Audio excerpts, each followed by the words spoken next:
Hello दोस्तों। तो जैसा कि मैंने कहा था कि मैं अगले वीडियो में आपको बताऊंगा वर्ग 3 के जो एग्ज़ाम होने वाले हैं उसमें गणित में आपको क्या क्या पढ़ना होगा। मैथ सिलेबस को क्लैरिफाई करना बहुत इम्पोर्टेंट है, ठीक, तभी आप उसकी तैयारी अच्छे से कर पाएंगे।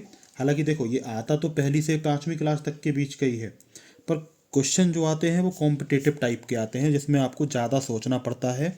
तो आप ये सोचेंगे सिर्फ पाँचवीं से पहली से पाँचवीं तक की मैथ सॉल्व करके और आप इसको क्वालिफाई कर लेंगे, तो ऐसा नहीं है। तो स्वागत है आपका हमारे चैनल पन्ना एजुकेशन में। और हम बात करते हैं सिलेबस वर्ग 3 के, ठीक है। तो सबसे पहले ये इसमें आता है नंबर सिस्टम। अब नंबर सिस्टम में क्या क्या पढ़ना है, देखिए बहुत कॉम्प्लेक्स तो नहीं आता है, पर नंबर सिस्टम में पूछे जाते हैं जैसे नेचुरल नंबर क्या होते हैं, होल नंबर क्या होते हैं, ठीक है। उसके बाद फ्रैक्शंस के बारे में भी पूछा जाता है, डेसिमल के बारे में पूछा जाता है, ठीक है। और साथ में बेसिक मैथमेटिक्स जो होती है।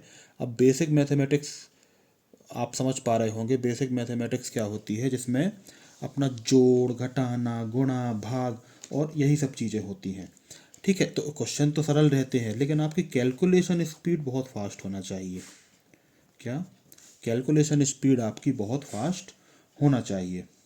इसके बाद जो दूसरा टॉपिक रहता है इसका, वो रहता है रेशियो और प्रपोर्शन। रेशियो, प्रपोर्शन और परसेंटेज। रेशियो, प्रोपोर्शन और परसेंटेज, ये हमारा इसका सेकंड टॉपिक रहता है, ठीक है। इसमें डायरेक्ट क्वेश्चन आते हैं रेशियो प्रोपोर्शन के और परसेंटेज के, और साथ में एवरेज के भी क्वेश्चन आते हैं, ठीक है। तो इस टॉपिक से आप ये मानिए कि एक से दो क्वेश्चन या तीन क्वेश्चन तक कभी कभी आ जाते हैं, ठीक है। क्वेश्चन नंबर तीसरा, बेसिक एलजेब्रा। क्या? बेसिक एलजेब्रा, जिसको हम बीजगणित भी कहते हैं, जिसको हम बीजगणित भी कहते हैं। यहाँ सिर्फ बेसिक पूछा जाता है, सिंपल एलजेब्रिक एक्सप्रेशंस, पैटर्न और इसी टाइप के सिंपल क्वेश्चंस के बारे में पूछा जाता है। फिर चौथे नंबर पर आ जाती है हमारी ज्योमेट्री, ठीक है, जिसको ज्यामिति कहा जाता है। चौथे नंबर पर आती है हमारी ज्योमेट्री।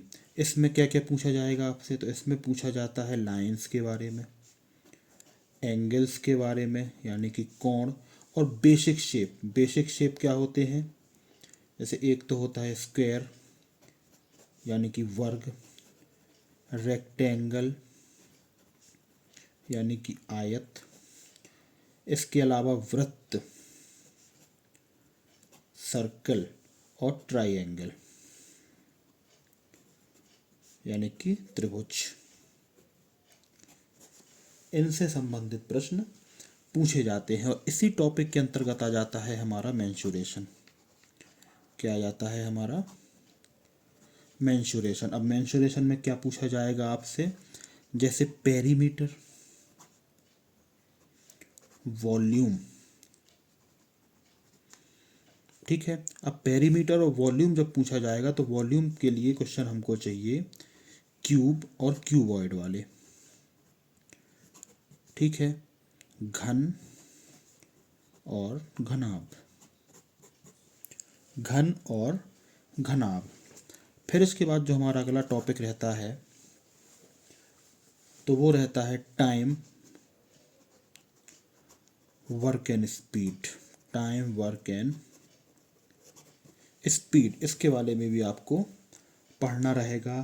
टाइम एवं वर्क पर आते बेसिक क्वेश्चंस हैं, पर अगर आपने प्रैक्टिस नहीं की होगी तो यही क्वेश्चन आपको बहुत कठिन लगने लगते हैं, ऐसा कि बिल्कुल आउट ऑफ द वे जाके आपको सॉल्व करना रहेगा। इस टाइप के क्वेश्चन ये फील होते हैं अगर आपने प्रैक्टिस नहीं की होगी। क्वेश्चन नंबर 7वां है हमारा, या टॉपिक नंबर 7 है डाटा हैंडलिंग। ये ज़रूर आता है, बहुत सरल टॉपिक है पर ये आता ज़रूर है, ठीक है। इसमें क्या आएगा, इसमें बार ग्राफ्स रहते हैं, ठीक है, टेबल्स रहती है और सिंपल डाटा इंटरप्रिटेशन होता है। इसके बाद हम 8वां टॉपिक देखें तो आती है प्रोबेबिलिटी।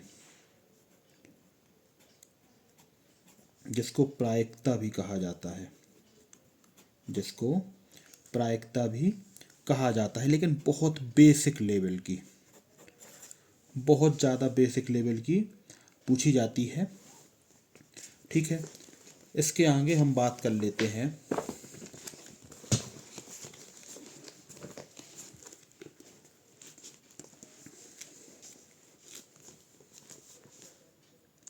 मैथ सेक्शन में प्रश्न कितने आते हैं। तो मैथ सेक्शन में आते हैं 30 प्रश्न। ठीक है, लेवल 5वीं से फर्स्ट से 5वीं क्लास का। ठीक, लेकिन होता क्या है कि लेवल तो 5वीं क्लास तक का होता है, लेकिन तैयारी हमको कॉम्पिटेटिव एग्ज़ाम की, कॉम्पिटेटिव क्वेश्चंस की करना चाहिए, क्योंकि इसमें बेसिक क्वेश्चन नहीं आते हैं। क्या बेसिक क्वेश्चन नहीं आते हैं। हाँ, एक टॉपिक मैं भूल गया इसमें, जो हमने ये पढ़ा और टाइम वर्क है, उसमें घड़ी और कैलेंडर के भी क्वेश्चन आते हैं। घड़ी और कैलेंडर वाले क्वेश्चन भी आते हैं, ये बताना मैं भूल गया था आपको। तो ये आपको देख लेना है और इसको सॉल्व भी करना है। तो ये था गणित का सिलेबस। ठीक है, अब आपको सबसे पहले क्या करना है, कुछ चीज़ें बेसिक हैं जो आपके कैलकुलेशन के लिए उपयोग होंगी। किसके लिए? कैलकुलेशन की स्पीड बढ़ाने के लिए। तो सबसे पहले तो 20 तक के पहाड़े याद कर लीजिए। आप रोज़ एक पहाड़ा भी याद करेंगे तो 20 दिन में आपको 20 तक पहाड़े याद हो जाएंगे। 20 तक के पहाड़े, 20 या कम से कम 30 तक संख्याओं के वर्ग, 20 तक के पहाड़े और 20 या 30 तक के वर्ग, और कम से कम 1 से 20 तक की संख्याओं के घन। ये आपको सवालों को जल्दी सॉल्व करने में बहुत हेल्प करते हैं। ठीक है, पहाड़े होंगे तो आप जल्दी से गुणा कर पाएंगे। ठीक है, और वर्ग याद होंगे तो आप जल्दी जल्दी कैलकुलेशन कर सकते हैं। तो ये रहा आपका वर्ग 3 का मैथ का सिलेबस। तो आज से ही पढ़ना शुरू करें, क्योंकि जैसा मैंने अपने पिछले वीडियो में बताया था, अगस्त मंथ में आपका क्वालिफाइंग एग्ज़ाम हो सकता है। और अभी आपके पास काफ़ी महीने हैं, जैसे फरवरी, मार्च, अप्रैल, मई, जून, जुलाई। तो 1 2 3 4 5 6 महीने, लगभग 200 दिन हैं आपके पास तैयारी करने के लिए। और 200 दिन किसी भी एग्ज़ाम को निकालने के लिए बहुत होते हैं। ठीक है, और ये एग्ज़ाम एक क्वालिफाइंग नेचर का होता है कि नंबर आपको क्वालिफाई करना है। ठीक, जैसे 90 नंबर जनरली सबको चाहिए पास होने के लिए। 150 नंबर का ये पेपर होता है। वर्ग 3 की जानकारी लगभग सभी को होती है। तो 90 नंबर चाहिए पास होने के लिए, और 150 नंबर का ये पेपर होता है। तो अगर आपके 100 नंबर आए तो भी आप क्वालिफाई हैं, आपके 90 नंबर आए तो भी क्वालिफाई हैं, आपके 95 आए तो भी क्वालिफाई हैं। लेकिन 90 के भरोसे ही नहीं बैठना, क्योंकि कभी कभी नॉर्मलाइजेशन में हमारे नंबर कम भी हो जाते हैं।